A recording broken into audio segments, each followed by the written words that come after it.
ಬೆಳಕು, ಅದು ಜೀವನದ ಪ್ರತೀಕ. ಬೆಳಕು, ಅದು ದೇವರ ಕೃಪೆಯ ಸಂಕೇತ. ಮನೆಗೆ, ಮಂದಿರಕ್ಕೆ, ಮಂಟಪಕ್ಕೆ ಎಲ್ಲೆಡೆ ದೀಪ ಹಚ್ಚುವುದು ಒಂದು ಪವಿತ್ರ ಸಂಪ್ರದಾಯ. ಇಂದಿನ ಕಾಲದಲ್ಲಿ 100 ರೀತಿಯ ದೀಪಗಳನ್ನು ನೋಡಿದ್ದರೂ, ಆದರೆ ಶುದ್ಧ ಬೆಳ್ಳಿ ದೀಪ ನೀಡುವ ಶೋಭೆ, ಆ ಭಕ್ತಿ, ಆ ತೇಜಸ್ಸು ಬೇರೆ ಯಾವುದಕ್ಕೂ ಸಿಗುವುದಿಲ್ಲ. ಶ್ರೀಕುಮಾರ್ ಅಸ್ಟ್ರೋ ನ್ಯೂಮರೋ ವಾಸ್ತು ಎಕ್ಸ್ಪರ್ಟ್. ಇಲ್ಲಿ ನಿಮ್ಮಿಗಾಗಿ ನಮ್ಮದೇ ಕಾರ್ಖಾನೆಯಲ್ಲಿ ತಯಾರಾದ ಒಂದು 100% ಹಾಲ್ಮಾರ್ಕ್ ಹೊಂದಿದ ಶುದ್ಧ ಬೆಳ್ಳಿಯ ದೀಪಗಳು. ಎಲ್ಲಾ ಸೈಜ್ಗಳಲ್ಲಿ, ಚಿಕ್ಕದರಿಂದ ದೊಡ್ಡದರವರೆಗೆ, ಮನೆಗೆ, ದೇವಾಲಯಕ್ಕೆ ಅಥವಾ ಉಡುಗೊರೆಯಾಗಿ ಕೊಡುವಂಥದ್ದು.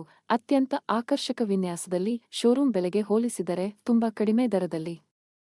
ಹೋಲ್ಸೇಲ್ ಬೇಕಾದರೂ, ರಿಟೇಲ್ ಬೇಕಾದರೂ ನಮ್ಮಲ್ಲಿ ನೇರವಾಗಿ ಪಡೆಯಬಹುದು. ಮಧ್ಯವರ್ತಿ ಇಲ್ಲ, ಹೆಚ್ಚುವರಿ ಬೆಲೆ ಇಲ್ಲ, ನೇರವಾಗಿ ಫ್ಯಾಕ್ಟರಿಯಿಂದ ನಿಮ್ಮ ಕೈಗೆ. ದೀಪ ಹಚ್ಚಿದರೆ ಮನೆಯಲ್ಲಿ ಧನಸಂಪತ್ತು ಬೆಳೆಯುತ್ತದೆ, ಶುಭ ಶಕ್ತಿಗಳು ಹರಿದು ಬರುತ್ತವೆ, ಮನೆ ತುಂಬಾ ಮಂಗಳಮಯವಾಗುತ್ತದೆ. ನೀವು ಸಹ ಇಂದೇ ಒಂದು ನಿರ್ಧಾರ ತೆಗೆದುಕೊಳ್ಳಿ. ಸಂಪರ್ಕಿಸಿ ಶ್ರೀಕುಮಾರ್ ಅಸ್ಟ್ರೋ ನ್ಯೂಮರೋ ವಾಸ್ತು ಎಕ್ಸ್ಪರ್ಟ್. ಮೊಬೈಲ್ 99 867 1111 2 99 867 1111